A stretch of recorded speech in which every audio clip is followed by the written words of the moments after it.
அஸ்ஸலாமு அலைக்கும் வரஹ்மத்துல்லாஹி வபரகாத்துஹு. பிஸ்மில்லாஹிர் ரஹ்மானிர் ரஹீம். அல்ஹம்துலில்லாஹி ரப்பில் ஆலமீன்.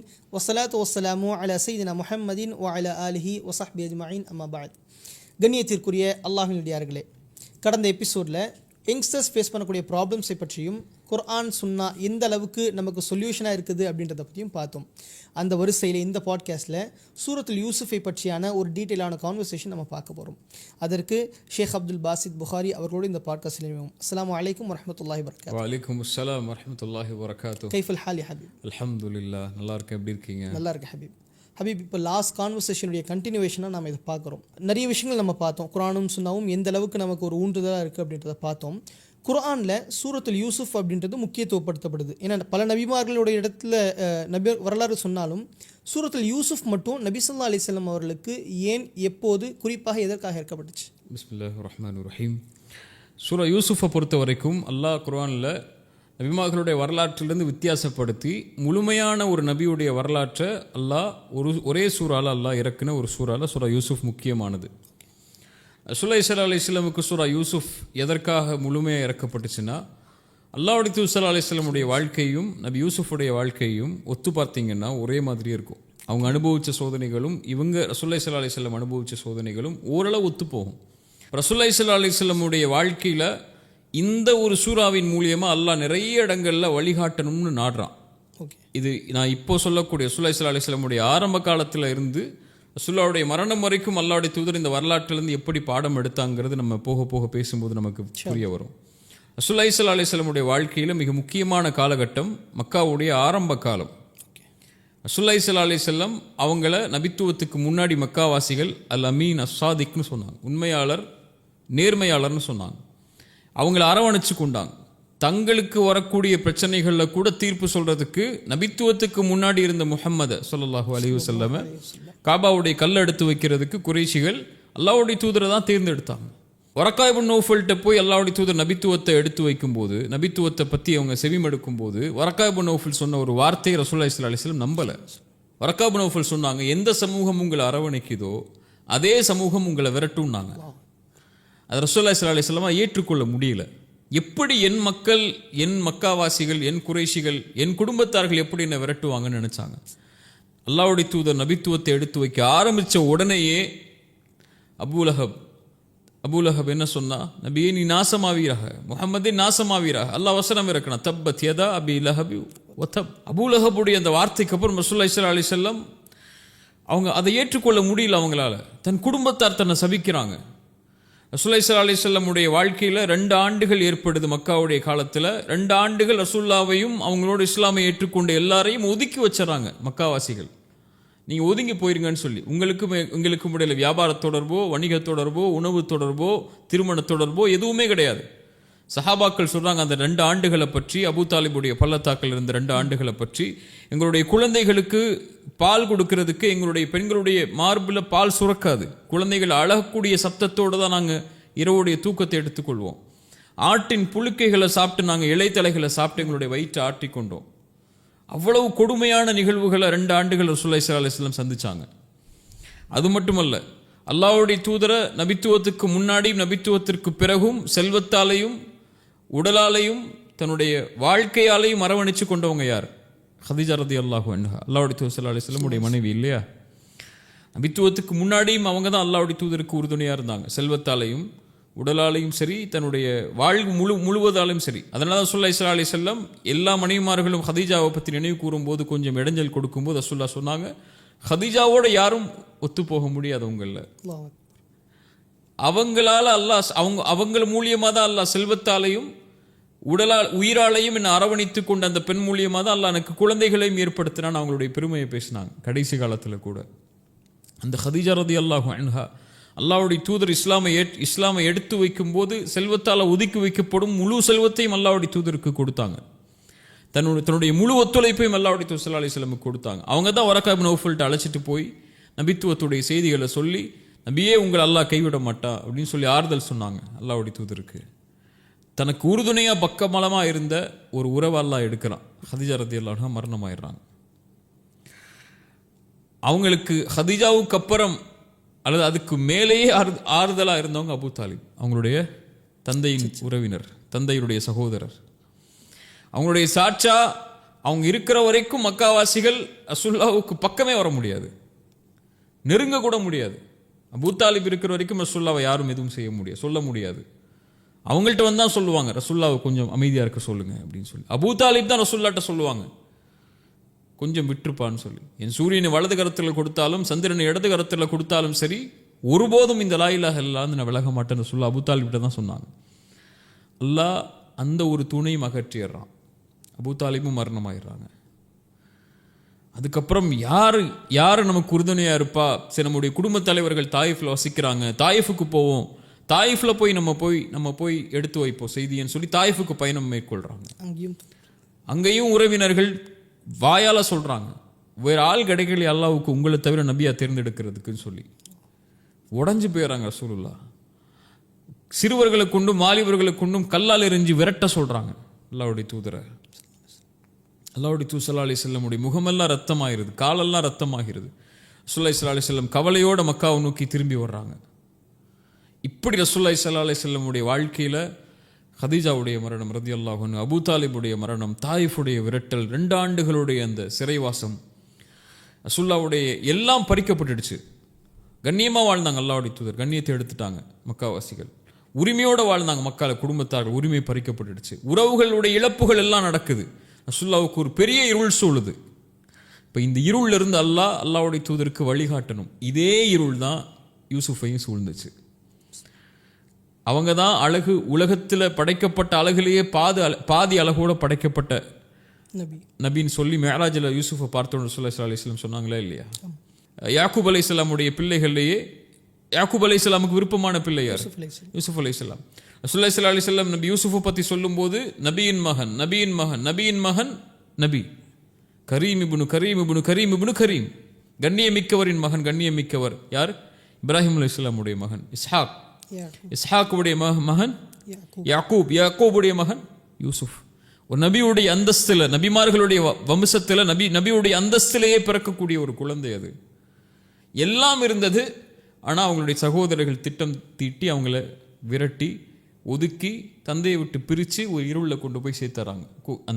அந்த கிணத்துல தூக்கி போட்டு வீசிடுறாங்க. அந்த வரலாறு நமக்கு தெரியும், அது போக போக பேசுவோம். இப்போ யூசுஃப் அலைஹிஸ்ஸலாம் எப்படி இருள் நின்னாங்களோ அதே மாதிரி அல்லாஹ்வுடைய தூதர் ஸல்லல்லாஹு அலைஹி வஸல்லமுடைய வாழ்க்கையிலையும் இருள் சூழுது. இப்போ அல்லாஹ் நபி யூசுஃபின் வரலாற்றின் மூலியமாக நபிக்கு அந்த இருளிலிருந்து வெளிவருவதற்குரிய பாடங்களை கொடுக்க ஆரம்பிக்கிறான். நபி யூசுஃப் எப்படி கடந்தார்னு பாருங்க நபியே. இந்த வரலாற்றின் மூலியமாக நீங்களும் பாடம் படித்து நபி யூசுஃப் எந்த நோக்கத்தின் நோக்கி போனாரோ அதே நோக்கத்தை நோக்கி தான் நீங்களும் போக போகிறீங்க.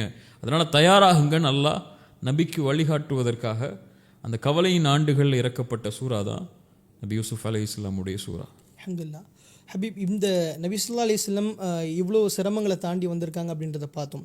இப்போ யூசுஃப் அலைஹிஸ்ஸலாமுடைய ஆரம்பகட்ட காலத்தில் சிறு வயது அப்படின்னு நம்ம வரலாறு எந்த கிதாப் எடுத்து பார்த்தாலும் அந்த கிணற்றுடைய சம்பவம் அது அல்லது மனாமுடைய சம்பவம், அந்த ட்ரீமுடைய சம்பவம் பற்றி நம்ம பார்க்குறோம்.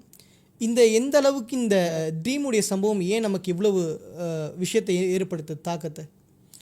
யூசுஃப் அலைஹிஸ்ஸலாம் ஒரு கனவு காண்றாங்க சிறு வயதில் இருக்கும்போது. அல்லாஹ் அதை தான் சொல்கிறான். யார்கிட்ட சொல்கிறாங்க? அவங்களுக்கு விருப்பமாக இருக்கக்கூடிய தந்தைகிட்ட சொல்கிறாங்க. பாப்பாட்ட போய் சொல்கிறாங்க, யா அபதி இன்னி ரஅய்து அஹத அஷர கௌகபன் வஷ்ஷம்ஸ வல் கமர ரஅய்துஹும் லி சாஜிதீன். அவ்வளோதான் சொல்கிறான்.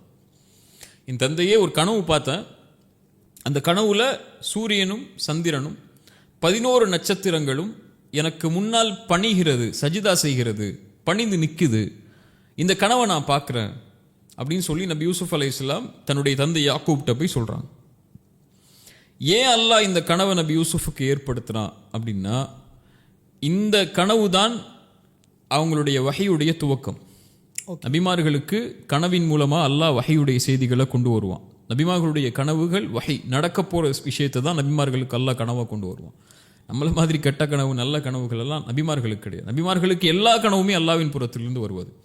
ஒரு நபிக்கு தெரியும்ல, யாக்கூப் அலைஹிஸ்ஸலாமுக்கு தெரியும்ல, தன் மகன் கனவு கண்டது ஒரு வஹியுடைய கனவு, அதுவும் ஒரு நோக்கத்தை நோக்கி அவங்கள நகர்த்திட்டு போகிற கனவு.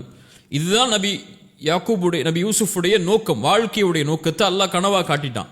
இனிமேல் அவங்களுடைய பயணம் ஆரம்பிக்க போகுது. அதனால தான் கனவு கண்ட உடனேயே நபி யாக்கூப் அலைஹிஸ்ஸலாம் சொன்னாங்க, இந்த கனவை உன்னுடைய சகோதரர்கள்ட்ட நீங்கள் சொல்லாதீங்க, இப்படித்தான் அல்லாஹ் உன்னை சோதிக்க போகிறான். அல்லாஹ் உன்னுடைய அருளை முழுமையாக்குவான், நீ உன்னுடைய பாதையை தொடருன்னு சொல்லி தன்னுடைய மகனுக்கு இந்த கனவின் மூலமாக வழிகாட்டுறாங்க. அந்த கனவை அவங்க சொல்லாமல் சகோதரர்கள்ட்ட மறைச்சிடுறாங்க நபி யாக்கூபுடைய பேச்சை கேட்டு. ஏன்னா அந்த 11 சகோதரர்களும் நபி யூசுப் அலைஹிஸ்ஸலாம் மேலே கொஞ்சம் பொறாமை கொண்டு இருக்காங்க. அல்லாஹ் அப்படி தான் குர்ஆனில் சொல்கிறான். தந்தைக்கு நெருக்கமாக நபி யூசுப் அலைஹிஸ்ஸலாம் இருக்கிறாங்க. தந்தையை விட்டு எப்படியாவது இவங்களை பிரிக்கணுங்கிறது அவங்களுடைய நோக்கமாக இருக்குது. அவங்க கனவை சொல்லாமலேயே தந்தையை விட்டு பிரித்து அதில் சில சகோதரர்கள் சொன்னாங்கன்னு சொல்லி குர்ஆன் சொல்லுது, குத்துலு கொன்றுங்க அவர்கள்னு சொன்னாங்க. ஒருவேளை கனவை சொல்லியிருந்தா, கனவை சொல்லாமலேயே நபி யூசுப் அலைஹிஸ்ஸலாமை சகோதரர்கள் கொலை செஞ்சிருங்கன்னு சொன்னாங்க அப்படின்னா, கனவை சொல்லியிருந்தா என்ன இருக்கும்? இன்னும் கோவம் அதிகரிச்சு, இன்னும் அவங்கள வெறுத்து எப்படியாவது அந்த சிதைக்கணும்னு ஆசைப்பட்டிருப்பாங்க. அதனால தந்தையிட்ட அனுமதி கேட்குறாங்க, யூசுஃபை பிரிச்சணுங்கிறதுக்காக பிரித்து கொண்டு போய் எங்கேயாவது விட்டுருவோம் நபி யூசுஃப்னு சொல்லி சகோதரர்கள் 11 பேர் முடிவு பண்ணி கூட்டிட்டு போகிறாங்க. அதில் 11 பேரில் ஒரு சின்னவர் 10 பேர் கூட்டு போகிறாங்க. கூட்டு போய் முடிவு பண்ணுறாங்க, மஷூரா செய்கிறாங்க, என்ன செய்யலாம் யூசுப் அலைஹிஸ்ஸலாமை. அப்போ அதில் கூட சில சகோதரர்கள் சொன்னாங்க, குத்துலு கொன்றுங்க அவங்க. சில சகோதரர்கள் நல்லவங்க சொன்னாங்க, அதில் அவித்ரஹூஹு, அல்லது நீங்கள் ஒரு கிணத்துல கயாபத்தில் ஜுப், கிணத்துல தூக்கி வீசிடுவோம், அந்த கிணத்துல இருக்கட்டும், யாராவது வழியில் வர்றவங்க எடுத்துகிட்டு போகட்டும் நபி யூசுஃபை அப்படின்னு சொல்லி அறிவுரை சொல்கிறாங்க. அந்த மாதிரியே கிணத்துல வீசிடுறாங்க, வரக்கூடியவங்க எடுத்துகிட்டு போகிறாங்க. இந்த ஒரு நிகழ்வுக்குள்ள அல்லாஹ் நபி யூசுப் அலைஹிஸ்ஸலாமை கொண்டு வர்றான். அந்த கனவுடைய துவக்கம் இந்த கிணற்றுடைய அந்த இருள யூசுப் அலைஹிஸ்ஸலாம் இருந்தது தான். ஏன் அந்த இருள யூசுப் அலைஹிஸ்ஸலாம் அல்லாஹ் இருக்க வச்சான்னா, இதே இருளத்தான் எல்லா நபிமார்களுடைய வாழ்க்கையிலையும் அல்லாஹ் இருக்க வைப்பான். அதே இருளத்தான் ரசூலுல்லாஹி ஸல்லல்லாஹு அலைஹி வஸல்லம் நான் சொன்ன மாதிரியும் அல்லாஹ்வுடைய தூதர் ஸல்லல்லாஹு அலைஹி வஸல்லமும் இருந்தாங்க. அவங்களுடைய எல்லா கண்ணியும் பறிக்கப்பட்டுச்சு, இங்கேயும் இவங்களுடைய கண்ணியமும் பறிக்கப்பட்டுடுச்சு. நபியுடைய மகனுங்கிற அந்தஸ்தெல்லாம் கிடையாது கிணத்துல இருக்கும்போது, இல்லையா? தந்தையுடைய அரவணைப்பெல்லாம் கிடையாது, சகோதரர்களால் விரட்டி விடப்பட்டாங்க. அங்கேயே அதே மாதிரி தான் ரசூலுல்லாஹி ஸல்லல்லாஹு அலைஹி வஸல்லம் வாழ்க்கையிலையும் இதே இருளை யூசுப் அலைஹிஸ்ஸலாம் அனுபவிக்கிறாங்க. அதே இருளை ரசூலுல்லாஹி ஸல்லல்லாஹு அலைஹி வஸல்லம் அனுபவிக்கிறாங்க. எல்லா நபிமார்களும் இதே இருளை அனுபவிச்சாங்க. இந்த இருளின் மூலமாக தான் அவங்க தன்னுடைய உள்ளத்துடைய நம்பிக்கையை ஆழமாக்குனாங்க. அதுதான் ரசூலுல்லாஹி ஸல்லல்லாஹு அலைஹி வஸல்லமுக்கு இதை பாடமாக்குறாங்க. நபி யூசுப் அலைஹிஸ்ஸலாமுடைய அந்த நம்பிக்கை கிணத்தில் அந்த குழந்தை தவிச்ச தவிப்பெல்லாம் நம்ம வார்த்தைகளால் சொல்ல முடியாது. ஒரு குழந்தை தந்தையை விட்டு பிரிக்கப்பட்டு சகோதரர்களாலேயே கிணத்தில் தூக்கி வீசப்படும் போது அந்த குழந்தையுடைய மனசு எப்படி தவிச்சிருக்கும். அந்த கிணத்துல எத்தனை நாட்கள் இருந்தாங்கன்னு தெரியாது நமக்கு. அந்த இருள பசியாலையும் பட்டினியாலையும் இருக்கும்போது அவங்க உள்ளத்தில் இருந்த நம்பிக்கை ஒன்று தான், அல்லாஹ் இருக்கான், அல்லாஹ் இந்த கனவை காட்டியிருக்கான், இதை நோக்கி அல்லாஹ் நமக்கு வழிகாட்டுவான். அந்த குழந்தையுடைய மனசில் அது இருந்துச்சுன்னு சொல்லி குர்ஆன் சொல்லலை. ஆனால் அவங்களோட வரலாற்றை நீங்கள் பின்னாடி படித்து பார்த்தீங்கன்னா எல்லா நிகழ்வுகளையும் அவங்க அதை தான் பதிவு செஞ்சுக்கிட்டே இருக்கிறாங்க. அல்லாஹ் என்னை கைவிட மாட்டான், அல்லாஹ் அவருடைய காரியங்களை மிகைப்பான் அப்படிங்கிற காரியத்தை. அப்போ அந்த குழந்தையுடைய உள்ளத்தில் இருந்தது ஹஸ்புன் அல்லாஹ், அல்லாஹ் ஒருவன் போதுமானவன். இதே இருளத்தான் அல்லாஹ் ரப்புல் ஆலமீன் யூனுஸ் அலைஹிஸ்ஸலாமுடைய வாழ்க்கையிலையும் கொண்டு வந்தான். யூனுஸ் அலைஹிஸ்ஸலாம் அல்லாஹ் எப்படி சோதிச்சா? மீனுடைய வயிற்றுடைய இருள நபி யூனுஸ் அல்லாஹ் கொண்டு வந்தான், இல்லையா? அந்த இருள் சூழ்ந்துடுச்சு அவங்களுடைய பாவத்தின் காரணமாக தான். இருளுக்குள்ள மாட்டிட்டாங்க. அல்லாஹ் இதே மாதிரி இருள நபிமார்களுக்கு மட்டும் இல்லை நமக்கும் கொடுக்கலாம். எல்லாருடைய வாழ்க்கையிலையும் ஒரு நாள் இந்த இருள் வரும். நபி யூனுஸுடைய வாழ்க்கையிலே அந்த இருள் வருது. வெளியேறதுக்கு என்ன செய்யறது? யாரை துணை கொள்றது? லா இலாஹ இல்லா அன்த், என்ன சொன்னாங்க? சுப்ஹானக இன்னி குன்து மினல் ஸாலிமீன், வணங்க தகுதியானவனே உன்னை தவிர யாரும் இல்லை, நீ பரிசுத்தமானவன், நான் அநீதம் செய்தவனில் ஒருவன் யா அல்லாஹ், உன்னை தவிர யாரும் எனக்கு இல்லை, வெளியாக்குன்னு அல்லாஹ் வெளியாக்கிட்டான். இதே இருள் தான் மூசா அலைஹிஸ்ஸலாமையும் சூழ்ந்துச்சு. முன்னாடி கடல், பின்னாடி ஃபிரௌன். மூசாவுடைய சமூகம் சொன்னது, கைவிட்டு விட்டீங்க மூசா, எங்களை போய் நடு ரோட்டில் விட்டு கூட்டு வந்துட்டீங்க, அழிவுக்கா நம்ம வந்தோம் மூசா, இப்படி எங்களை விட்டுட்டீங்களே இருளன்னு சொன்னாங்க. மூசா அலைஹிஸ்ஸலாம் அந்த இருளை பார்க்கும்போது சொன்னாங்க, கல்லா இன்ன மஇ ரப்பி சயஹ்தீன், ஒருபோதும் அல்ல, அல்லாஹ் என்னோடு இருக்கிறான், அவன் எனக்கு வழிகாட்டுவான். அதே இருள் தான் இப்ராஹிம் அலைஹிஸ்ஸலாமையும் சூழ்ந்துச்சு நெருப்பில் வீசப்படும் போது. நெருப்பில் வீசுறதுக்கு முன்னாடி நம்ம இப்ராஹிமுக்கு தெரியுமா அந்த நெருப்பு குளிராக போகுதுன்னு? கண்டிப்பாக தெரியாது. இனிமே நான் வாழ போறேன்னா இல்லை இந்த நெருப்பில் எரிஞ்சு சாக போறேன்னா எதுவுமா தெரியுமா? தெரியாது. ஒரு இக்கட்டான வாழ்க்கையுடைய நிலைமை நிற்குது, இல்லையா? என்ன ஆக போகுதுன்னு தெரியல. பயந்துகொள் இப்ராஹிமே சொன்னாங்க ஹஸ்புன் அல்லாஹ், அல்லாஹ் ஒருவன் போதுமானவன். ரசூலுல்லாஹி ஸல்லல்லாஹு அலைஹி வஸல்லம் தௌருடைய குகையிலையும் அந்த இருள் சூழுது, அபூபக்கர் உட்கார்ந்து இருக்கிறாங்க, அபூபக்கர் கவலை கொள்றாங்க, யா ரசூலல்லாஹ் குனிந்தால் நம்மளை பார்த்து நம்மளுடைய காரியத்தை முடிச்சிருவாங்க, இருள் சூழ்ந்துருச்சு யா ரசூலல்லாஹ், இனிமேல் என் உங்கள் வாழ்க்கை குறித்து நான் கவலைப்படுறேன் ரசூலுல்லாஹ். ரசூலுல்லாஹ் சொன்னாங்க, மா அதன்னு கபிசினே இனி அபா பக்கர், நாம் 2 பேர் இருக்கிறோம்னா நினச்சி கொண்டு இருக்காய், அல்லாஹு தாலிதுஹுமா, மூன்றாமவராக அல்லாஹ் இருக்கிறானே இல்லையா. இத் கால லி சாஹிபிஹி லா தஹ்ஸன் இன்னல்லாஹ மஅனா, கவலை கொள்ளாதீர் அபூபக்கரே, அல்லாஹ் நம்மோடு இருக்கிறான். அந்த இருள அவங்களுடைய உள்ளத்தில் வந்த நம்பிக்கை அது இல்லையா. அதே நம்பிக்கை தான் நபி யூசுஃபுக்கு வந்துச்சு. அந்த நம்பிக்கையை கொண்டு பயணிங்க ரசூலுல்லாஹ். ஒரு கிணற்றுல வீசப்பட்ட நபியுடைய அந்த நம்பிக்கை தான் இப்போ நீங்க இருக்கக்கூடிய நம்பிக்கை. இனிமே அவங்க வாழ்க்கை என்ன ஆக போகுது, யார் காப்பாத்துவா, யாரு கூட்டு போறா, எந்த அரண்மனைக்கு போக போறாங்க, எந்த ஊருக்கு போக போறாங்க, எதுவுமே தெரியாது. இனிமே உங்க வாழ்க்கையில் நடக்க போகுதுன்னு உங்களுக்கு தெரியாது. நபி யூசுப் அல்லாஹ்வை துணை கொண்டாங்க, நீங்களும் அல்லாஹ்வை துணை கொள்ளுங்க, உங்க பாதையை நீங்க தொடர்வீங்க, அல்லாஹ் உங்களோட இருப்பான் அப்படிங்கிற நம்பிக்கை அல்லாஹ் புகுத்த நாடுனா. அல்லாஹ் சஹாபாக்களை பற்றியும் அப்படி தான் சொல்கிறார். அல்லதீன இது கால் அலகும், அவங்க இடத்துல சொன்னால் பயந்து கொள்ளுங்கள், எதிரிகள் எல்லாம் உங்களுக்கு எதாவது ஒன்று சேர்ந்துட்டாங்கன்னு சொன்னால் அவங்க சொல்லுவாங்க, ஹஸ்புன் அல்லாஹ் ஒருவன் போதுமானவன் சொல்லி. வாழ்க்கையில் இது மாதிரி இருள் எல்லாருக்கும் ஏற்படும். அதைத்தான் நபி யூசுப் மூலியமாக அல்லாஹ் நமக்கும் சொல்ல வர்றான் இல்லையா. ஆனால் இங்கே என்ன பிரச்சனைன்னா, நம்ம நபிமார்களுக்கும் நமக்குள்ள வித்தியாசம் என்னென்னா, நம்ம கஷ்டம் வரும்போதும் சிரமம் வரும்போது மட்டும்தான் அல்லாஹ் என்னோட இருக்கிறான்னு நம்ம நினைக்கிறோம். ஆனால் அவங்க அப்படி இல்லை, எல்லா நிலையிலையும் அல்லாஹ் என்னோட இருக்கிறான்னு நினைச்சாங்க. அதனால அல்லாஹ் இருளையும் அவங்களோட இருந்தான். இருளையும் அவங்களுக்கு அந்த நம்பிக்கை இருந்து பதற மாட்டாங்க. அவங்க வாழ்க்கையில் என்ன கஷ்டம் வந்தாலும் சிரமம் வந்தாலும் நம்ம பதற மாதிரி பதற மாட்டாங்க. ஐயோ யார் இருக்க போறா, சரி அல்லாஹ்வாவது நம்மளோட இருப்பான், அவனை போய் கேட்போம்லாம் கேட்க மாட்டாங்க. அவங்க எல்லா நேரத்திலையும் அல்லாஹ்வோட தான் இருக்கிறாங்க. அதனால அவங்களுக்கு தெரியும், இந்த கஷ்டத்திலையும் அல்லாஹ் என்னோட தான் இருப்பான். ஸல்லல்லாஹு அலைஹி வஸல்லம் சொன்னாங்க, மகிழ்ச்சியான நேரத்தில் அல்லாஹ்வை உங்களோடு வைத்துக் கொள்ளுங்கள், அல்லாஹ் சிரமமான நேரத்தில் உங்களோடு இருப்பான் இல்லையா. அப்போ அல்லாஹ் ரப்புல் ஆலமீன நபி யூசுப் அலைஹிஸ்ஸலாம் அல்லாஹ் இருக்கிறான்னு நம்பிக்கையை வச்சிருந்தாங்க உள்ளத்தில். அல்லாஹ் அந்த கிணற்றிலிருந்து வெளியே வரக்கூடிய வழிகளை அதுக்கு பிறகு ஏற்படுத்தினான். அந்த நம்பிக்கை தான் அல்லாஹ்வுடைய தூதருக்கு அல்லாஹ் கொடுக்க நாடுனா. அது மூலியமாக அங்கேருந்து இப்போ நம்ம இவ்வளவு இருள்களை பார்த்தோம், இவ்வளவு நெருக்கடியான சூழ்நிலையிலையும் நாம் என்ன பாடத்தை அங்கேருந்து கற்றுக்க முடியும்? ஹஸ்புன் அல்லாஹ் ஒருவன் போதுமானவன் தான். ஏன்னா இன்றைக்கி ஒரு சின்ன சிச்சுவேஷன் ஏற்பட்டாலே அல்லாஹ் என்ன இப்படி சோதிச்சிடுறானே என்னென்னமோ வார்த்தைகள் சொல்ல போடுறோம். அப்போ அந்த இருளுக்கெல்லாம் அந்த ஒரு பதிலாக என்னவா இருக்கும்? ஹஸ்புன் அல்லாஹ் ஒருவன் போதுமானவங்கிறது தான். நபிமார்கள் அல்லாஹ் சோதிக்கிறானே இல்லையா. ஸல்லல்லாஹு அலைஹி வஸல்லம் சொன்னாங்க, இந்த உலகத்திலேயே அதிகமாக சோதிக்கப்பட்டவங்க நபிமார்கள் தான், நீங்களும் நாங்களும் இல்லை. நம்ம சோதனையெல்லாம் சோதனையே கிடையாது. நம்ம சாப்பாட்டுக்கும் உலகத்தில் தங்குற இடத்துக்கும் நம்மளுடைய பொருளாதாரத்துக்கும் தான் நம்மளை சோதிக்கிறான். வாழ்க்கையே அவங்களுக்கு சோதனை. ஒரு நாட்டை விட்டும் ஊரை விட்டும் குடும்பத்தை விட்டும் பிரிக்கப்பட்டு ஒரு நபி அல்லாஹ் சோதிக்கிறான் இல்லையா. அல்லாஹ்வுக்கு விருப்பமானவங்க இந்த உலகத்திலே நபிமார்கள் ரசூல்மார்கள் இல்லையா. ஸல்லல்லாஹு அலைஹி வஸல்லம் சொன்னாங்க, அதனால அல்லாஹ் இந்த உலகத்திலே அதிகமாக சோதிக்கப்பட்டவங்க நபிமார்கள். ரசூல் அதோடு சேர்த்து சொன்னாங்க, யாரை அல்லாஹ் நேசிக்கிறானோ அவர்களே அல்லாஹ் சோதிப்பான். அவ்வளோதான். இப்போ அந்த சோதனையில் அவங்க எடுத்துக்கொண்ட ஒரே பதில், கல்லா இன்னமா ரப்பி சயஹ்தீன்.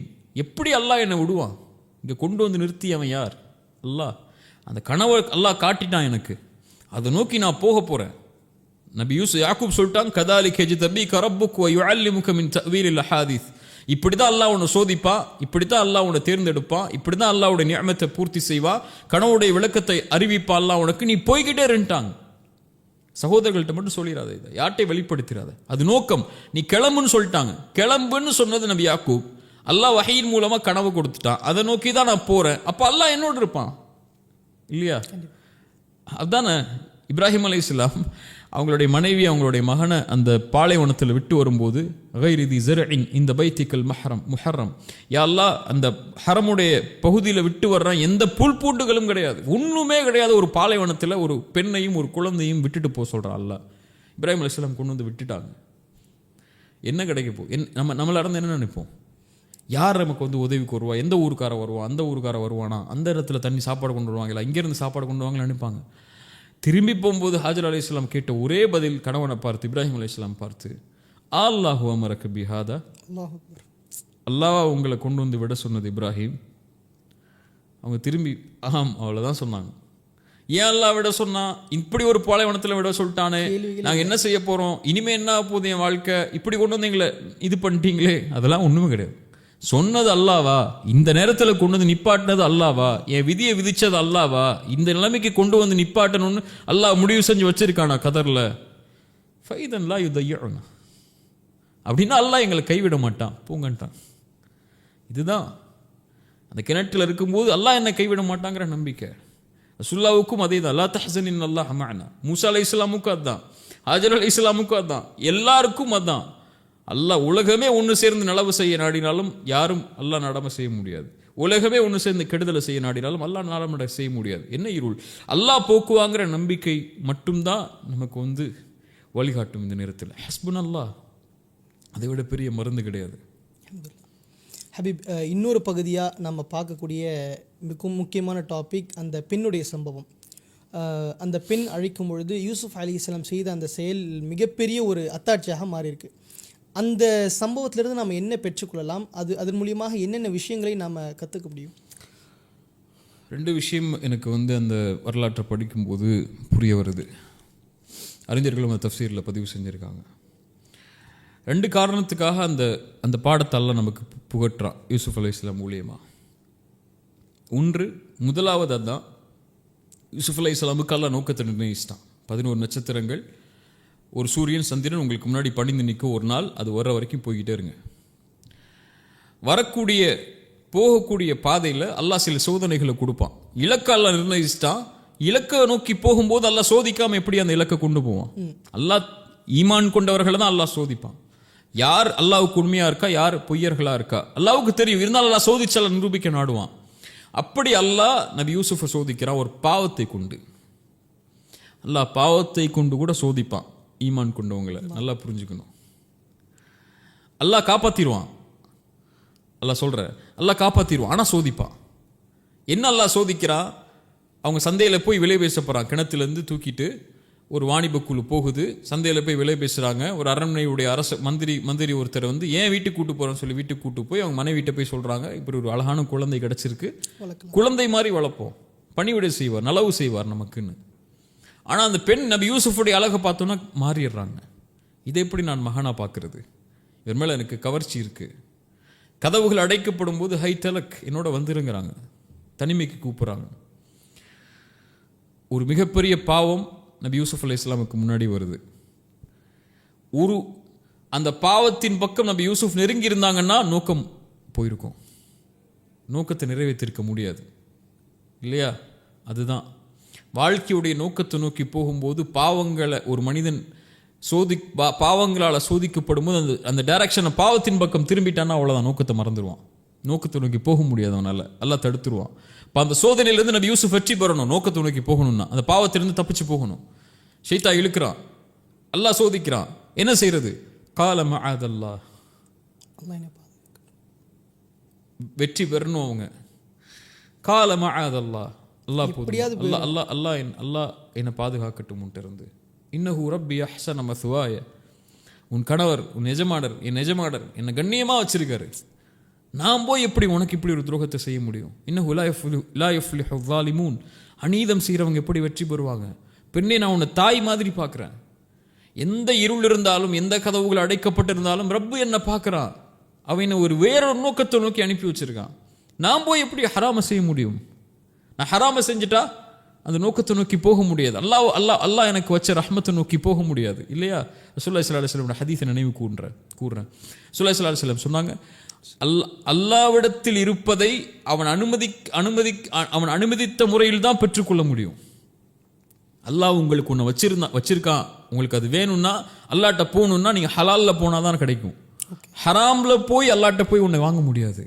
இப்போ ஹராமில் விழுந்துட்டிங்கன்னா அல்லாஹ்வுடைய ரஹ்மத்தை தடுத்துருவீங்க, அல்லாஹ் உங்களுக்கு கொடுக்குறத தடுத்துருவீங்க. அதனால் நான் போக முடியாது, அப்படி என் நோக்கத்தை நோக்கி நான் போகிறேன், எனக்கு இந்த பாவமெல்லாம் தேவையில்லை, மஅதல்லாஹ், அல்லாஹ் போதுமானவன் எனக்குன்னு சொல்லி ஒதுங்கிடுறாங்க. இப்போ அந்த பெண்ணின் மூலமாக அல்லாஹ் அவங்கள சோதிக்கும் போது தன்னுடைய இலக்கை அவங்க முன்வைத்து அல்லாஹ்வுடைய பயத்தை முன் வச்சு அந்த இடத்துலேருந்து விலகி கொள்கிறாங்க. இது ரெண்டாவது, அல்லாஹ் ஒரு ஆணை இயற்கையாகவே பெண்களை கொண்டு தான் அல்லாஹ் சோதிப்பான் இல்லையா? ஸல்லல்லாஹு அலைஹி வஸல்லம் சொன்னாங்க, மா தரக்து பஅதி ஃபித்னதன், எனக்கு பிறகு ஒரு சோதனையாக ஒன்றை விட்டு செல்லவில்லை உங்களை வழிகெடுப்பதற்காக பெண்களை தவிர. அதாவது மஹரம் இல்லாத உங்களுக்கு அனுமதிக்கப்படாத பெண்ணுடைய கவர்ச்சியின் மூலமாக தான் அல்லாஹ் உங்களை சோதிப்பான். ஸுய்யின லின்னாஸி ஹப்பு ஷஹவாதி மினன் நிசா. ஆணுக்கு அலங்கரிக்கப்பட்ட காரியங்களில் முதலாவது பெண் தான். ஷைத்தான் வழிகெடுக்கிறதுக்கு ஒரு ஆணை அவனை வழிகெடுக்கிறதுக்கு ஷைத்தான் பயன்படுத்தக்கூடிய முதல் ஆயுதமே பெண் தான். ரசூலுல்லாஹி ஸல்லல்லாஹு அலைஹி வஸல்லம் சொன்ன மாதிரி அதுதான் பெரிய ஃபித்னாவே. அப்படியும் நபி யூசுஃப் அல்லாஹ் சோதிக்கிறான். யார் தடுத்துட முடியும்? அந்த நேரத்தில் எல்லா கதவுகளும் அடைச்சிருக்கு. அழகிய பெண், அதுவும் அரண்மனையுடைய பெண்ணுங்கிறவங்க எப்படி இருப்பாங்க? அப்படிப்பட்ட பெண்ணுடைய அழகு இருக்கும் போதும் கூட, அந்த சோதனையில் சோதிக்கப்படும் போது கூட, காலமஅதல்லா, அல்லாஹ் அல்லாஹ் என்னை பார்க்குறா, நான் அவன்கிட்ட இருந்து பயந்து கொள்ளணும், அல்லாஹ் அவன்கிட்ட இருந்து என்னை பாதுகாக்கணும்னு சொல்லி விலகுனாங்க. இந்த ஒரு பாடத்தை தான் அல்லாஹ் நமக்கு கொடுக்க நாடுறான். நீங்கள் வாழ்க்கையுடைய லட்சியத்தை நோக்கி போகிறீங்க, இலக்கை நோக்கி போகிறீங்க. போகும்போது ஒரு பெண்ணுடைய கவர்ச்சியோ ஒரு பெண்ணுடைய ஹராமான தொடர்போ வந்துருச்சுன்னா உங்களுடைய பாதை தடுக்கப்பட்டுரும். அதை நோக்கி போகாதீங்க. அல்லாஹ் இது மூல பெண்களை கொண்டு சோதித்தால் அல்லாஹ்வை நினைவு கூறுங்க. ஹலாலா அதை நோக்கி போங்க, ஹராமா அதை விட்டு ஒதுங்கிருங்க. அல்லாஹ் உங்களுடைய வாழ்க்கையை கண்ணியப்படுத்துவான். ரசூலுல்லாஹி ஸல்லல்லாஹு அலைஹி வஸல்லம் அதனால தான் சொன்னாங்க, யார் உதடுகளுக்கு இடையே இருக்கக்கூடிய நாவையும் 2 தொடைகளுக்கு இடையே இருக்கக்கூடிய மர்ம உறுப்பையும் பாதுகாப்பதற்கு ஹலாலில் மட்டும்தான் அதை செலவழிப்பேன்னு பாதுகாக்கிறதுக்கு யார் எனக்கு உறுதி கொடுக்குறாங்களோ அவங்களுக்கு சொர்க்கத்தை உறுதி கொடுக்குறேன்னு நான் இல்லையா? இப்போ கால மஅதல்லாஹ், அல்லாஹ் என்னை பாதுகாக்கட்டும். அல்லாஹ்வுடைய பயம் யூசுஃப் அலைஹிஸ்ஸலாமுடைய வரலாற்றிலிருந்து நமக்கு தேவையானது இந்த நேரத்தில். ஆஸ் வி டேக், நம்ம இப்போ அங்கேருந்து பெண்ணுடைய சம்பவம் அப்படின்னு எடுத்துட்டோம். ஆனால் இப்போ இருக்கக்கூடிய ஜென்ரேஷனில் பல விதமான கான்ட்ராடிக்ஷன்ஸ், பல விதமான சிக்கல்களாக பார்க்குறோம். ஒரு கம்பெனிக்கு வரணுமா, நீங்கள் வந்து தாடி எடுத்துட்டா போதும், அப்போ தான் நீங்கள் வர முடியும் அப்படின்னு சொல்லி கம்பெனி சொல்லுது. அது இது தவிர்க்கப்பட்டதே அப்படின்னு சொல்லி நம்மளும் அதை ஒரு கேஷுவலாக எடுத்துகிட்டு அதை எடுத்துடுறோம். இல்லை எனக்கு ஒரு விஷயம் கிடைக்கணும், ஆனால் இந்த சின்ன ஹராமை செஞ்சால் கிடச்சிரும் அப்படின்ற மாதிரிலாம் அந்த ஹராமை செஞ்சிடுறாங்க. அப்போது இதுக்கும் அதுக்கும் நம்ம என்ன பாடத்தை எடுத்துக்க முடியும்? இல்லை, முதல் பாடம் நான் சொன்ன மாதிரி தான். அந்த ஒரு ஹராமில் இருந்து நீங்கள் ஒரு அல்லாஹ் வந்து உங்களை ஒரு ஹராமை கொண்டோ ஒரு பாவத்தை கொண்டோ அல்லாஹ் சோதிக்கிறான்னா, அந்த சோதனையிலிருந்து நீங்கள் வெளியே வரணும்னா அது நீங்கள் அல்லாஹ்வை பயந்து அந்த பாவத்தை விட்டால் மட்டும்தான் நடக்கும். அல்லாஹ்வை பயப்படாமல் நீங்கள் அந்த காரியத்தில் செஞ்சிட்டீங்கன்னா அல்லாஹ்வுடைய உதவி உங்களுக்கு கிடைக்கவே கிடைக்காது. அல்லாஹ்விடத்தில் இருக்கிறத நான் சொன்ன மாதிரி நீங்கள் ஹலால் இல்லாமல் போய் அல்லாஹ்ட்ட போய் நிற்க முடியாது. ரசூலுல்லாஹி ஸல்லல்லாஹு அலைஹி வஸல்லம் ஒரு வரலாறு சொன்னாங்கல்ல, 3 பேர் வந்து ஒரு புயல் காலத்தில் ஒரு குகையில் தஞ்சம் அடைகிறாங்க. 3 பேரும் அல்லாஹ்விடத்தில் ஏதாவது நம்ம செஞ்ச நன்மையை கொண்டு கேட்போம், அல்லாஹ் காப்பாற்றுவான் நம்மளேன்னு சொல்கிறாங்க. ஒவ்வொருத்தரும் ஒவ்வொன்று சொல்கிறாங்க, 2 பேரும். 3வது ஒருத்தர் என்ன சொல்கிறாரு, எனக்கு ஒரு பெண் தெரியும், அந்த பெண் என்னுடைய உறவினர் தான், ஆனால் இயலாமையில் இருக்கக்கூடியவங்க, என்னிடத்துல உதவிக்காக பண உதவிக்காக வந்தாங்க. அவங்க திருப்பி கொடுக்க முடியாத பட்சத்தில் நான் அவங்கள்ட்ட வந்து ஒரு நிபந்தனை வைக்கிறேன், என்னோட சேர்ந்து வா, ஹராம்லவா, நான் உனக்கு அந்த பணத்தை விட்டு கொடுத்துறேன், இந்த பணத்தை உனக்கு கொடுத்துட்றேன்னு சொல்லி அந்த பெண்ணும் வேறு வழி இல்லாமல் சம்மதிச்சிட்றாங்க. அந்த பெண்ணோட எல்லா சேர்க்கையும் ஈடுபட்டு அந்த பெண்ணுடைய நெருக்கமாக போகக்கூடிய சேரக்கூடிய நிலைமை வரும்போது அந்த பெண் என்னை பார்த்து சொன்னாங்க, அல்லாஹ் பயந்துகொள், அல்லாஹ் வஞ்சிக்கொள்னு சொல்லி. அல்லாஹ் அக்பர். யா அல்லாஹ், அந்த நேரத்தில் என்னாச்சுன்னு தெரியல, உன்னை பயந்துட்டேன், வெளியே வந்துட்டேன், இந்த ஹராம செய்யலைன்னா யாரும் இல்லை அங்கே, ஆனால் உன் பயம் எனக்கு வந்துருச்சு அப்படின்னு சொன்ன உடனே அந்த குகை கொஞ்சம் விலகுச்சு. இப்போ அல்லாஹ் அதை அங்கீகரிக்கிறான் இல்லையா? அல்லாஹ் அதை ஏற்றுக்கொள்கிறான். அப்படி எப்படிப்பட்ட சூழல் வரும்போதும் அல்லாஹ் உங்களை வந்து அந்த பயத்தை கொண்டீங்கன்னா அல்லாஹ் உங்களை பாதுகாப்பான். யூசுஃப் அலைஹிஸ்ஸலாமுடைய வரலாற்றிலேயே அல்லாஹ் வந்து யூசுஃப் அலைஹிஸ்ஸலாம் பற்றி சொல்லும்போது, வலக்கத் ஹம்மத் பிஹி வஹம்ம பிஹா, அவரும் ஆசை கொண்டார், அந்த பெண்ணும் ஆசை கொண்டார்கள். அல்லாஹ்வுடைய அத்தாட்சியை நபி யூசுஃப் பார்க்கவில்லை என்றால் அவர் அங்கே போய் விழுந்திருப்பார்.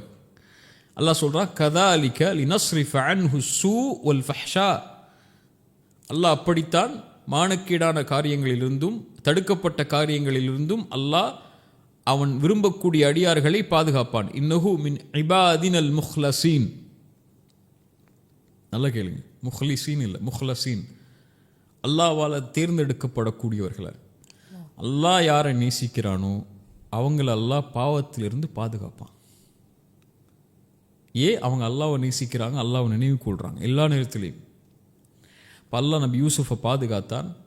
இப்படித்தான் அல்லாஹ் இறை நம்பிக்கை கொண்டு அல்லாஹ்வுக்காக நிற்கக்கூடிய எல்லாரையும் ஹராமை விட்டாங்கன்னா, அது எதுவாக இருக்கட்டும், ஒரு மிகப்பெரிய நிர்பந்தம் வருது, மிகப்பெரிய சோதனை வருது, மிகப்பெரிய ஒரு இக்கட்டான நிலைமை வருது, நீங்கள் சொல்கிற மாதிரி ஹிஜாப் போடக்கூடாதுன்னு காலேஜில் சொல்கிறாங்க, தாடி எடுக்க சொல்கிறாங்க, அல்லது வேறு வேறு கடமைகள் ஒரு வட்டிக்கு போகக்கூடிய சூழல் வருது. இப்படி எந்த நிலைமை வந்தாலும் என்ன ஆனாலும் பரவாயில்ல, ஏதானாலும் பரவாயில்ல, ஹலாலில் தான் நான் இருப்பேன், நீ அனுமதித்த முறையில் தான் இருப்பேன், என்னை காப்பாத்திரியாலான்னு போய் சரணடைஞ்சிட்டோன்னா கதாலிக்க லினஸ்ரிஃப் அன்ஹு ஸூஅ வல் ஃபஹ்ஷா, அல்லாஹ் காப்பாற்றுவான். நபி யூசுஃப் அல்லாஹ் காப்பாற்றுன மாதிரி. இப்போது காலங்கள் நகர்ந்துட்டு போயிட்டுருக்கு. இப்போது யூசுஃப் அலைஹிஸ்ஸலாம ஏன் சிறைச்சாலைக்கு உட்படுத்தப்பட்டாங்க? அல்லாஹ் ஏன் அதை அனுமதிச்சான்? அந்த பெண்ணுடைய சூழ்ச்சி நடக்குது. அந்த பெண் யூசுஃப் அலைஹிஸ்ஸலாம் அழைக்கிறாங்க. அது யூசுஃப் அலைஹிஸ்ஸலாம் மறுக்கிறாங்க, ஓடுறாங்க, சட்டை கிழியுது, அவங்க கணவரை வர்றாங்க. அதுக்கப்புறம் கணவருக்கு தெரிஞ்சிருது யார் தப்பு பண்ணாங்கன்னு சொல்லி அந்த சம்பவம் முடிஞ்சிருது. அதுக்கப்புறம் ஊர்வாசிகள் எல்லாம் பேச ஆரம்பிக்கிறாங்க, இப்படி அரண்மனையில் இருக்கக்கூடிய ஒரு பெண் இப்படி ஒரு அசிங்கமான காரியத்தை செஞ்சிட்டாலே அப்படின்னு சொல்லி. அப்போ அந்த பெண்ணுக்கு ஒரு குற்ற உணர்ச்சி இருக்கு, நான் ஏன் செஞ்சேங்கிறது எல்லாரும் பாருங்க அப்படின்னு சொல்லி அந்த ஊரில் இருக்கக்கூடிய எல்லா பெண்களையும் அழைக்கிறாங்க. அங்கே ஒரு சோதனை அழைச்சு அந்த பெண்கள் கையில் ஒரு பழத்தையும் ஒரு கத்தியும் கொடுத்து நபி யூசுஃபை வெளியே வர சொல்கிறாங்க.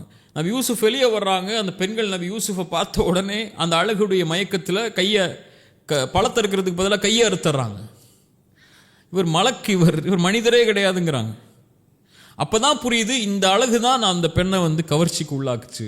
இப்போ இந்த அழகுனால தான் நபி யூசுஃபுடைய அழகுல மயங்கி தான் அந்த பெண் போனாங்கன்னு சொல்லி அந்த பெண் மேலே இரக்கம் கொண்டு நபி யூசுஃபை நிர்பந்திக்கிறாங்க. அந்த நேரத்திலேயும் அந்த நபி யூசுஃபை எச்சரிக்கிறாங்க, அந்த பெண்மணி நீ ஒன்று என்னோட வந்துரு, நான் உன்னோட இணைந்தே ஆகணும், இல்லையா சிறைச்சாலை கொண்டு போய் போட்டுருவேன். இப்போ 2 தேர்ந்தெடுப்பு அல்லாஹ் வைக்கிறான். இது எல்லாருக்கும் அல்லாஹ் வாழ்க்கையில் கொண்டு வருவான். ஒரு விஷயத்தை கொடுக்கறதுக்கு ஒன்று உலகம் வேணுமா, ஹராமில் தான் போய் ஆக வேண்டிய சூழல் வேணும், இல்லை அல்லாஹ் தான் வேணுமா, சோதிக்கப்படக்கூடிய நிர்பந்தம் வரும்.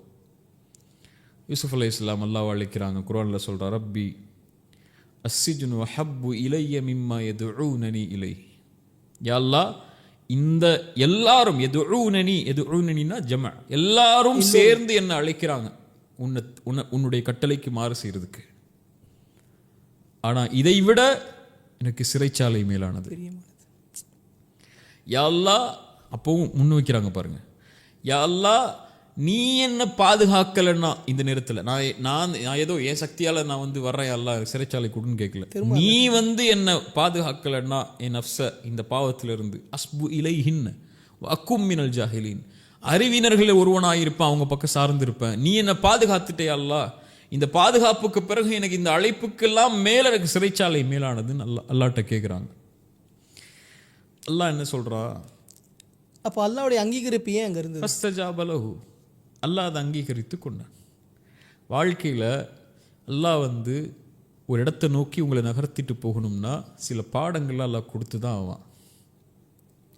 அதுவும் இலக்கையும் லட்சியத்தையும் நோக்கி நீங்கள் போகும்போது, ஒரு குறிக்கோளை நோக்கி போகும்போது அல்லாஹ் அப்படியே கைப்பிடிச்சு வாடான்னு சொல்லி இன்பமான பாதையிலே கூட்டு போயிட மாட்டான். கஷ்டங்களையும் இன்னல்களையும் கொடுத்து தான் அந்த வாழ்க்கையோட நிலைமைக்கு கொண்டு போய் வைப்பான் அல்லாஹ். அப்போ தான் அதோடைய அருமை புரியும், அருள் புரியும். இன்றைக்கி என்ன, ஒரு சின்ன வாழ்க்கை ஏதாவது ஒரு விஷயத்தை நோக்கி போகும்போது ஒரு சின்ன இடைஞ்சல் வந்தாலே ஒடிஞ்சு உட்கார்ந்துடுறான் மனுஷன், என்னால் அடைய முடியலையேன்னு சொல்லி. அப்படி இருக்காது வாழ்க்கை. வாழ்க்கைங்கிறது படிக்கட்டு இல்லை, எக்ஸலேட்டர் இல்லை, ஏறி போனால் அப்படியே போகிறதுக்கு. அது படி ஏறி தான் ஆகணும். ஒவ்வொரு படியும் ஏற ஏற ஒவ்வொரு கஷ்டங்களும் சிரமங்களும் வந்துட்டு தான் இருக்கும். அதை தாண்டினா தான் அவங்களுடைய வாழ்க்கையில் லட்சியத்தை அடைய முடியும். அதனால் நபி யூசுஃப் அல்லாஹ் சோதிக்க நாடி சிறைச்சாலைக்கு அனுமதிக்கிறான். கேட்டல்ல நபி யூசுஃப், இதோ சிறைச்சாலை இருக்குது வாங்குங்கிறான். அஸ்ஸிஜ்னு அஹப்பு இலைய மிம்மா யதுஊனி, உனக்கு சிறைச்சாலை தான் விருப்பம்னா இதோ சிறைச்சாலையை கொடுத்துறேன்னு சொல்கிறான். அது ஒரு காரணம். இன்னொன்று, அந்த சிறைச்சாலைக்கு போகாமல் நபி யூசுஃபால் அவங்களுடைய லட்சியத்தை அடைய முடியாது. அதுதான் அடுத்தடுத்த வரலாறு நமக்கு எடுத்து சொல்லுது. யூசுஃப் அலைஹிஸ்ஸலாம் சிறைச்சாலையில் இருக்கும் பொழுது ஒரு நபருக்கு கனவு மறக்கடிக்கப்படுது. அதனுடைய காரணம் என்னவா இருக்கும்?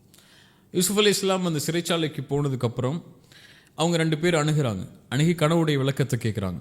நான் ஒரு கனவு கண்டேன்னு சொல்லி ஒருத்தர் சொல்கிறாரு, இன்னொருத்தர் கனவு கண்டேன்னு ஒருத்தர் சொல்கிறாரு. 2 பேருடைய கனவுக்கு விளக்கம் கொடுக்குறாங்க. அது வரலாறு.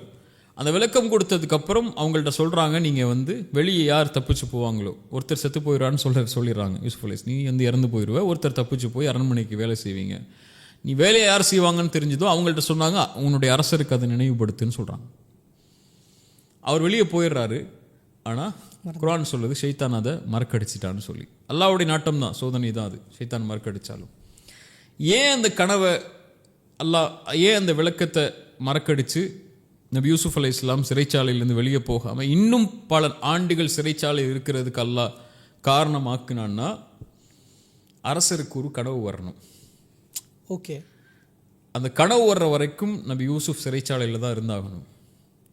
அரசருக்கு என்ன கனவு வரணும்? ஒரு கனவு காண்கிறார், மாடுகளை பற்றிய கனவு. அதோடைய விளக்கம் என்ன?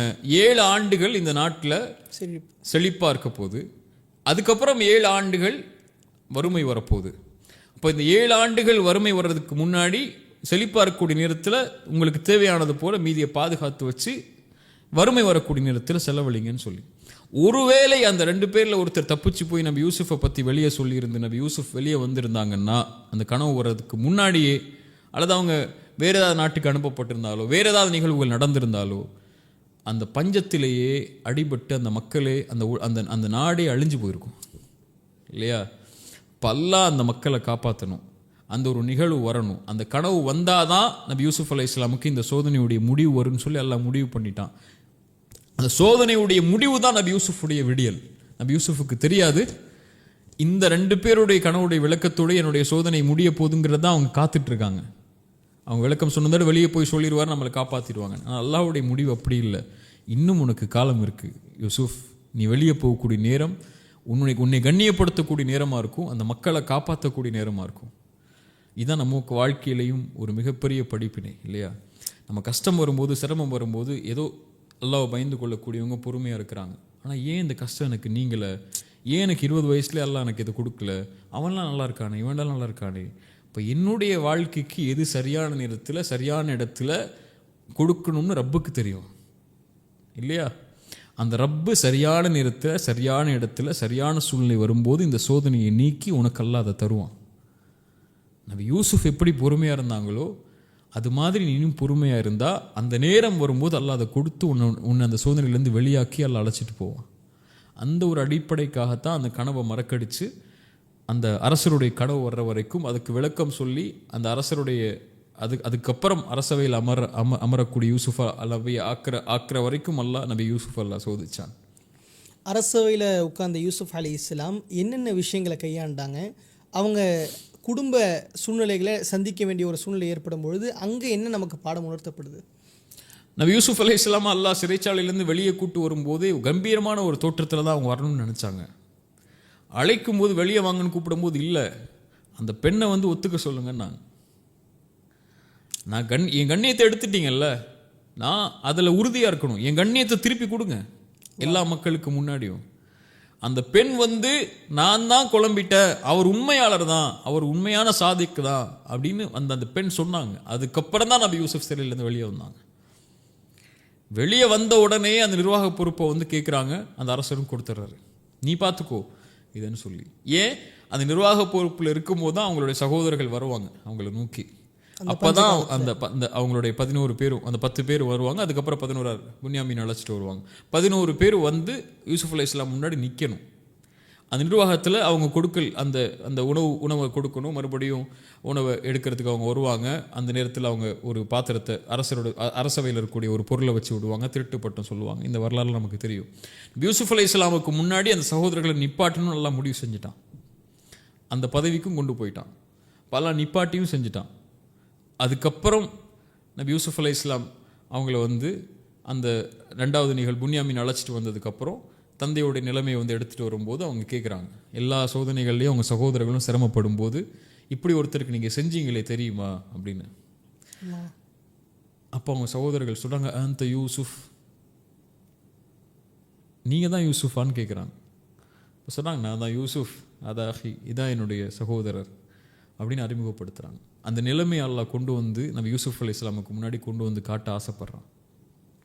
அப்போ இவ்வளவு ஸ்ட்ரகிள்ஸை தாண்டி அந்த லட்சியத்தை அடையக்கூடிய அந்த நாளுக்காக அல்லாஹ் இவ்வளோ பெரிய விஷயத்த சொன்னான். ஏன் அந்த நேரத்தில் அவங்க மன்னிச்சிருக்கணும்?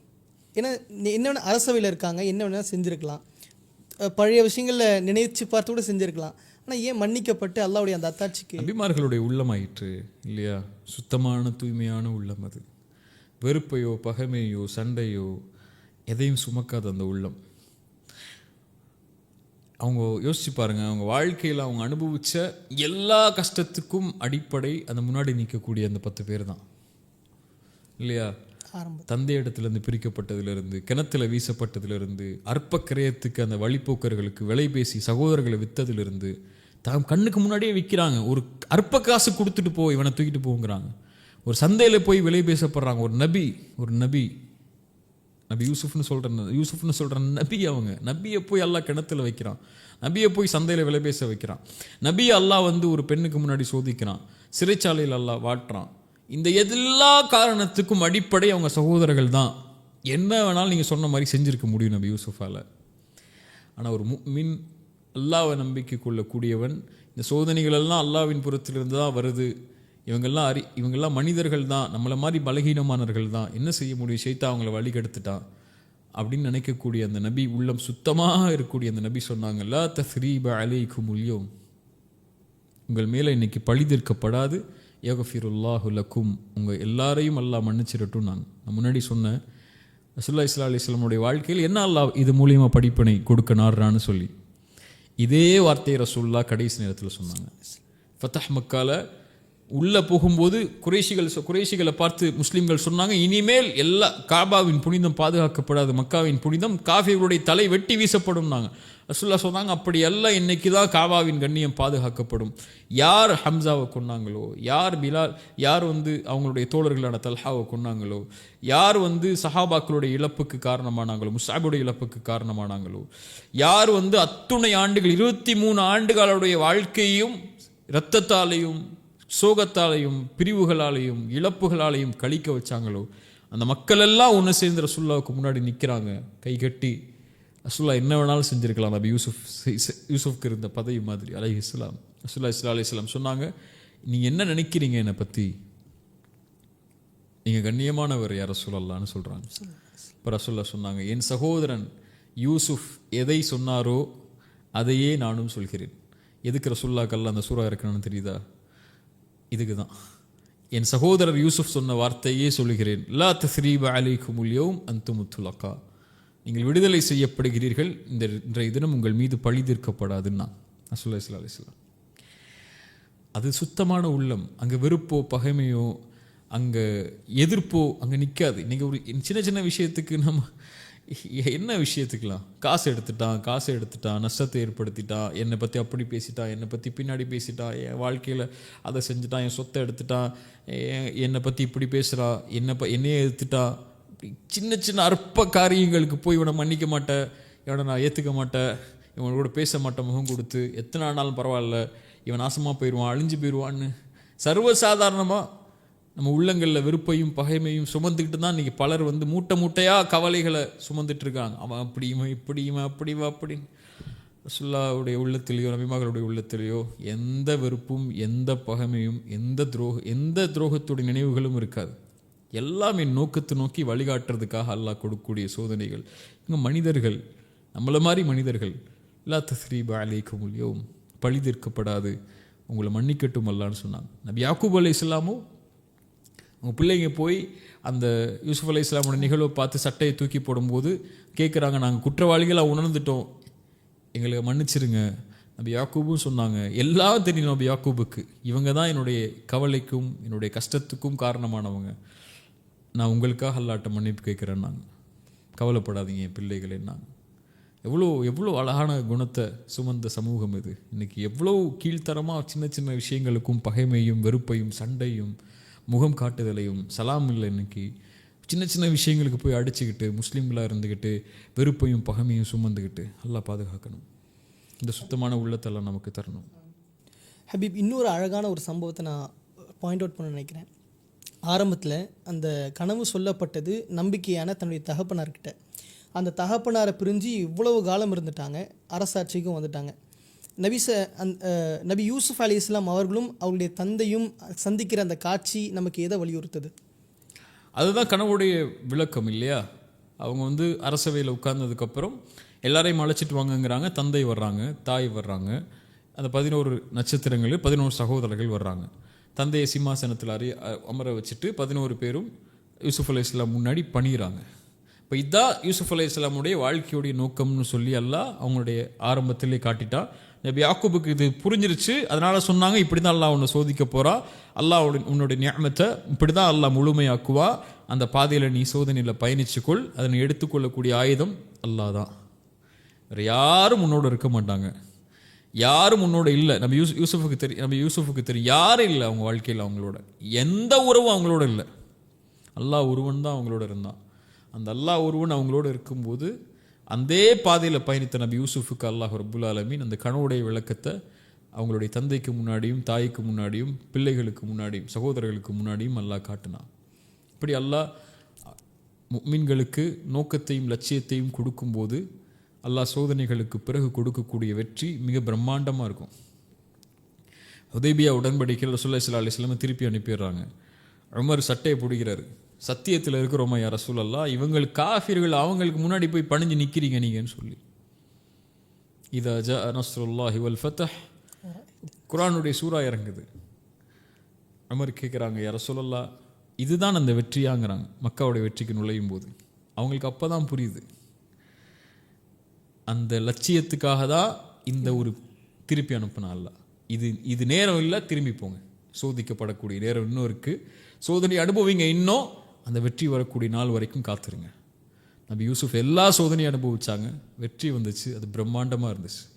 வாழ்க்கையும் அப்படி தான். நமக்கு அந்த இலக்கு அல்லாஹ் முடிவு செஞ்சு அதை நோக்கி நம்ம போய்கிட்டே இருக்கிறோம்னா வரக்கூடிய சோதனைகளெல்லாம் அதை நோக்கி நகர்த்துறதுக்காக தானே தவிர, நம்ம சோதனை வந்துருச்சு, ஐயோ என்ன பண்ண போகிறோம், யார் நம்மளை காப்பாற்ற போகிறா, இதுக்கப்புறம் என்ன ஆக போகுது லைஃபு, இங்கே எனக்கு என்ன, என் காசு என்ன ஆக போகுது, எப்படி சம்பாதிக்க போகிறேன், எதை நான் பெற போகிறேன் இந்த உலகத்தில்னு புலம்புறதுக்கு இல்லை. அந்த இலக்கு நோக்கி நகர்ந்துக்கிட்டே இருக்கணும் வரக்கூடிய சோதனைகளோட. அதை அவன் அல்லாஹ் துணை கொண்டு வரக்கூடியதெல்லாம் என்னுடைய வாழ்க்கையோடைய லட்சியத்தை நோக்கி நகர்த்துறதுக்காக தான் நம்ம புரிஞ்சிட்டாலே அவன் வெற்றி அடைஞ்சிருவான். நபி யூசுஃப் அலைஹிஸ்ஸலாமுடைய சம்பவத்தை நம்ம பார்க்கும்பொழுது சபுருடைய மிக முக்கியமான ஒரு புள்ளியாக திகழ்ந்தாங்க. இந்த சபுருன் ஜமீல் எவ்வளவு விளக்கமானது நமக்கு. சபுரன் ஜமீலன் அப்படிங்கிற வார்த்தையை யாக்கூப் அலைஹிஸ்ஸலாம் அந்த சூராவுடைய எல்லா நேரத்திலையும் சொல்லிக்கிட்டே இருப்பாங்க. யூசுஃப் அலைஹிஸ்ஸலாம் அவங்கள ஓனாய் கடிச்சிருச்சு, அதுதான் அவங்களுடைய ஆடைன்னு சொல்லி ரத்தத்தை முக்கி அவங்க ஒரு ஆடையை கொண்டு போகும்போதும் சபுரன் ஜமீலன், அழகிய பொறுமையை கையாளுறேன்னு சொல்லுவாங்க இல்லையா. புனியாமீனை திருப்பி கூட்டு வர முடியல அப்படின்னு சொல்லும்போது அவங்க சொல்லுவாங்க சபுரன் ஜமீலன், அழகிய பொறுமையை கையாளுறேன்னு சொல்லி. சபுரன் ஜமீலன் அப்படின்னா இன்றைக்கி என்ன எல்லாரும் நினச்சிக்கிட்டோம்னா, பொறுமைங்கிறது என்ன, நம்ம என்ன பண்ண போகிறோம், ஏது பண்ண போகிறோம்னு குழம்பிக்கிட்டே நான் பொறுமையாக இருக்கிறேன்னு இல்லை. சபுரன் ஜமீலன்னா அல்லாஹ் ஒருவன்கிட்ட மட்டும்தான் அந்த பொறுமைக்கான விடையை தேடுவாங்க, அந்த சோதனைக்கான விடையை தேடுவாங்க. அல்லாஹ்வை தவிர வேறு எதையும் அந்த பொறுமையில் அவங்க எடுத்துக்க மாட்டாங்க. யாக்கூப் அலைஹிஸ்ஸலாம் அதானே சொன்னாங்க, சகோதரர்கள் ஏன் இப்படி அழிஞ்சு போகிறீங்க, நபி யூசுஃபை நினச்சி ஏன் பொறுமைன்னு சொல்லி அழிஞ்சு போகிறீங்க. ஒரே வார்த்தை சொன்னாங்க, இன்னமா அஷ்கு பஸ்ஸி வஹுஸ்னி இலல்லாஹ், என் கவலை, என் துக்கம் எல்லாவற்றையும் இந்த சபுரன் ஜமீலன், இந்த பொறுமைக்கு அப்புறம், இந்த வாழ்க்கையில் இருக்கக்கூடிய சோதனையில் இருக்கக்கூடிய பொறுமைக்கு அப்புறம் நான் முறையிடுறது அல்லாஹ் ஒருவன்ட்ட மட்டும்தான். வேறு யார்ட்டையும் என் கஷ்டத்தையும் என் சிரமத்தையும் முறையிட மாட்டேன். அல்லாஹ் ஒருவன் தான் இந்த சோதனையிலேருந்து எனக்கு வெளியே கொண்டு வருவாங்கிற அந்த சபுர் இருக்க, அல்லாஹ் என்னை காப்பாற்றிடுவான், அல்லாஹ் என்னை வெளியாக்கிடுவான், என் சிரமத்தை நீக்கிடுவான், அவனை தவிர நான் எதையும் சார்ந்து இருக்க வேண்டியது இல்லை, அவன்கிட்ட ஒப்படைச்சிட்டேன் என் பிரச்சனையை, எல்லாம் நீ பார்த்துக்கோ, நீ தீர்த்துக்கோ, என்னை விட்டுறாதே அல்லாஹ் அப்படிங்கிற சபுர் இருக்கு பாருங்க. அது அந்த துஆல இருந்துச்சுன்னா, அந்த சபுருடைய துஆல சோதனையில் அழைக்கும் போது அல்லாஹ் வெற்றி கொடுத்துருவான். ஸல்லல்லாஹு அலைஹி வஸல்லம் சொல்லி கொடுத்த துஆ அடிக்கடி நான் சொல்லுவேன். ஸல்லல்லாஹு அலைஹி வஸல்லம் தன் மகளுக்கு சொல்லி கொடுத்தாங்க, காலையிலேயும் மாலையிலையும் இந்த துஆ ஓதுனாங்க. யா ஹய்யு யா கய்யூம், உயிருள்ளவனை நிலையானவனே, அஸ்தகீது பிரஹ்மதிக், அருளை கொண்டு உன்னிடத்தில் உதவி தேடுகிறேன். அஸ்லிஹ் லி ஷஅனி குல்லஹ், என் முழுமை அனைத்தையும் சீராக்கிய அல்லாஹ், என் காரியங்கள் அனைத்தையும் சீராக்கிய அல்லாஹ். வலா தகில்னி இலா நஃப்ஸி தர்ஃபத ஐன், என் கண் சிமிட்டும் நேரத்துக்கு கூட என்னை விட்டு விலகிறாத, என்கிட்ட ஒப்படைச்சிடாத, நீ பார்த்துக்கோன்னு சொல்லிடாத, நீ பார்த்துக்கோயா அல்லாஹ், என்னை நீ வச்சுக்கோயா அல்லாஹ், என் உச்சி முடி உன் கையில் இருக்குது, நீ அதை நடத்தியா அல்லாஹ். இந்த சோதனையில் நிற்கிற, எனக்கு என்ன செய்யணும்னு தெரியல, எப்படி வெளியே போகணும்னு தெரியல, யூசுஃப் வருவாரா திருப்பி வருவாரா எனக்கு தெரியாதே அல்லாஹ், நான் உன்கிட்ட கேட்குறேன். சப்ரன் ஜமீலன், அந்த அழகிய பொறுமையோடு, வஸ்தஈனு பிஸ்ஸப்ரி வஸ்ஸலா, அந்த சபுரை கொண்டு அல்லாஹ் கேளுங்கிறான், அல்லாஹ் உதவி தேடுங்கிறான். அந்த சபுர் தான் அது. உன்கிட்ட கேட்குற அல்லாஹ் என்னை காப்பாற்று, அல்லாஹ் காப்பாற்றுனா. நபி யூசுஃபை கொண்டு வந்து சேர்த்தான், தன் மகனை கொண்டு வந்து சேர்த்தான். நான் சொன்னேன்ல உங்கள்கிட்ட, நபி யாக்கூப் சொன்னாங்க, நான் சொன்னேன்ல உங்கள்கிட்ட, அல்லாஹ் உங்களுக்கு தெரியாத எல்லாத்தையும் நான் அல்லாவை பற்றி அறிஞ்சிருக்கேன்னு சொல்லி அல்லாஹ் என்னை காட்டிட்டான் பார்த்தீங்களா என் மகனன்னு சொல்லி சந்தோஷப்பட்டாங்க. அதுதான் சபூரன் ஜமீலன். இவ்வளவு தெளிவான நிகழ்வுகளை நம்ம இவ்வளோ தூரம் பார்த்துட்டோம். கடைசியாக யூசுப் அலைஹிஸ்ஸலாம் கேட்ட அந்த துஆ எவ்வளவு பிரதிபலிக்கக்கூடியது, அது ஏன் நமக்கு முக்கியத்துவப்படுத்தப்படுது? ஒரு மனிதனுடைய வாழ்வுடைய முடிவுடைய நிலையை சொல்லக்கூடிய துஆ அது. அல்லாஹ் அப்படிப்பட்ட ஒரு மரணத்தை நமக்கு தரணும். அதான் வாழ்க்கையோட லட்சியத்தை அவங்க முழுமை அடையக்கூடிய வார்த்தைகள் அது. அல்லாஹ்ட்ட என்ன கேட்குறாங்க பாருங்க நபி யூசுஃப், ரப்பி ஆதைதனி மினல் முல்க், யா அல்லாஹ் நீ தான் என்னை அரசனாக்குன. அவங்க தான் அவ்வளோ சோதனை அனுபவித்து அந்த இடத்துக்கு வந்து நிற்கிறாங்க. அல்லாஹ்ட்ட ஒப்படைச்சிட்டாங்க. நீ தான் யா அல்லாஹ் கொடுத்த. வஅல்லம்தனி மின் தஅவீலில் ஹதீஸ், நீ தான் யா அல்லாஹ் அந்த கனவுடைய விளக்கத்தையெல்லாம் கற்றுக் கொடுத்த. அதனால தான் அந்த சிறையிலேருந்து அவங்க வெளியே வந்தாங்க. அவங்க இருக்கக்கூடிய அறிவை கொண்டு தான் இல்லையா? ஆனால் நீ தான் யா அல்லாஹ் கற்றுக் கொடுத்த. இன்றைக்கி 5 பைசா 6 பைசாவில் 1 கோடி ரூபா சம்பாதிச்சதுக்கப்புறம் ஏன் திறமையால் சம்பாதிச்சேன், என்னால் நடந்துச்சுன்னு சொல்லக்கூடியவங்க எவ்வளோ பேர் இல்லையா? எனக்கு இருக்கக்கூடிய திறமையில தான் நான் இவ்வளோ தூரத்தில் வந்து நிற்கிறேன்னு சொல்லி. என்ன திறமை? யூசுஃப் சொன்னாங்க, யா அல்லாஹ் நீ தான் எனக்கு அதிகாரத்தை கொடுத்த, நீ தான் கனவுடைய விளக்கத்தை கொண்டு வந்த. ஃபாத்திர ஸமாவாதி வல் அர்த், வானங்கள் பூமிகளை நிர்வகித்தவன் நீதான். நீ தான் என் வாழ்க்கையில் எல்லாத்தையும் முடிவு பண்ண. கஷ்டம் நஷ்டம் இன்பம் துன்பம் இருள் சந்தோஷம், எப்போ நான் சிரிக்கணும், எப்போ அழணும், எப்போ சோதிக்கப்படணும், எப்போ வெளியே வரணும், எல்லாத்தையும் டிசைட் பண்ணது நீ தான். என் லைஃப்பை டிசைட் பண்ணதே நீ தான். ஃபாத்திர ஸமாவாதி வல் அர்த் அன்த வலியி ஃபித் துன்யா வல் ஆஹிரா. யா அல்லாஹ் நீ தான் இந்த உலகத்தில் நான் பட்ட எல்லா கஷ்டத்துலையும் என்னோட நண்பனாக இருந்த. என்னை கைவிடலை. நீ டிசைன் பண்ணாலும் என் வாழ்க்கையை சோதிக்கப்படும் போது நீ கைவிடலை, என்னோட இருந்துட்ட. அன்த வலியி ஃபித் துன்யா வல் ஆஹிரா, மறுமையிலையும் நீ தான் எனக்கு தோழன் நண்பன். ஒன்று கேட்குறேன், அல்லாஹ் இனிமே எனக்கு என்ன இருக்குது, எல்லாத்தையும் பார்த்துட்டேன், முடிய போகுது என் வாழ்க்கை, நான் நபி தான் இருந்தாலும் பணிந்து கேட்குறேன், தவஃபனி முஸ்லிமன் வல்ஹக்னி பிஸ்ஸாலிஹீன், மரணிக்கும் போது என்னை முஸ்லீமாக மரணிக்க வச்சிரியா அல்லாஹ், நல்ல மனிதர்களோடு கொண்டு போய் சேர்த்துறேன். அவ்வளோதான் நான் அவன்கிட்ட கேட்குறது. அல்லாஹ் அதை கொடுத்தான் நபி யூசுஃபுக்கு. மரணிக்கக்கூடிய நேரத்தில் எல்லா காரியங்களையும் முழுமையாக்கி முஸ்லீமாக மரணிக்க வச்சிரியா அல்லாங்கிற துவாவை கேட்டு அல்லாஹ் மரணிக்க வைக்கக்கூடிய காரியம் இருக்குது பாருங்கள். ஸல்லல்லாஹு அலைஹி வஸல்லம் அதான் சொன்னாங்க மரணிக்கக்கூடிய நேரத்தில், லா இலாஹ இல்லல்லாஹ் லா இலாஹ இல்லல்லாஹ் லா இலாஹ இல்லல்லாஹ் இன்னலில் மௌத்தி லசக்கராத் ஃபிர் ரஃபீக்கில் அலா ஃபிர் ரஃபீக்கில் அலா, உயர்ந்த தோழமையா அல்லான்னாங்க. அல்லாஹ் அவங்களோட உயிரெடுத்தான். அல்ஹக்னி பிஸ்ஸாலிஹீன், நல்ல மனிதர்களுடைய அல்லாஹ் எங்களை ஒன்று சேர்த்துரு. ஹபீப், ரொம்ப தெளிவான ஒரு பெரிய கான்வர்சேஷனை நம்ம பார்த்தோம். யூசுஃப் அலைஹிஸ்ஸலாமுடைய அனைத்து சம்பவங்கள்லேருந்து நம்ம ஒரு விஷயத்தை இன்றைக்கி இருக்கக்கூடிய சூழ்நிலை பின்பற்றணும் அப்படின்னா, what is your last advice for? Yusuf அலைஹிஸ்ஸலாமுடைய வார்த்தை தான் அதுவும். வாழ்க்கையில் வரக்கூடிய எல்லா சோதனைகள்லேருந்தும் அவங்க எப்படி வெளியே வந்தாங்கிற ஒரு மேஜிக்கான ஒரு வேர்டை சொல்கிறாங்க.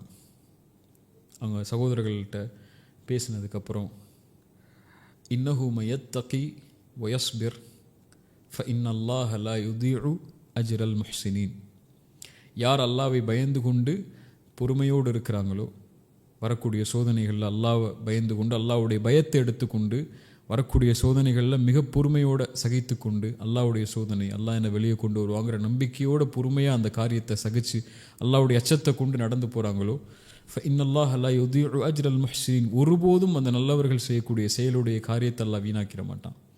அவங்கள அல்லாஹ் கைவிற்றவே மாட்டான். எல்லா நிலைகளிலையும் தக்வா சபூர், எல்லா சோதனைகள்லையும் பிரச்சனைகள்லையும் கஷ்டங்கள்லையும் இன்னல்கள்லையும் அல்லாஹ்வுடைய அச்சமும் பொறுமையும், அல்லாஹ் என்னை கைவிட மாட்டாங்கிற நம்பிக்கையோடு நகர்ந்த அல்லாஹ் எனக்கு இதை கொடுத்துட்டான்னு நபி யூசுஃப் சொன்னாங்க. அதான் நம்ம பெற வேண்டிய பாடம்னு நினைக்கிறேன். எதையெல்லாம் நாம் பாடங்களாக பெற்றோமோ அதை வாழ்வில் நம்ம பிரதிபலிக்கிறதுக்கு அல்லாஹ் உதவி செய்யட்டும். ஜஸாக்குமுல்லாஹ் கைரன். ஜஸாக்குமுல்லாஹ் கைரன் கத்திரா. இது போல் பல நிறைய விஷயங்களை தெரிஞ்சு கொள்வதற்கு அல்லாஹ் நமக்கு உதவி செய்யட்டும். ஜஸாக்குமுல்லாஹ் கைரன். பாரக்கல்லாஹ் ஃபீக்கும். பாரக்கல்லாஹ் ஃபீக்கும். ஜஸாக்குமுல்லாஹ். அஸ்ஸலாமு அலைக்கும் வலைக்கும் அஸ்ஸலாம் வரஹ்மத்துல்லாஹி வபரகாத்துஹு.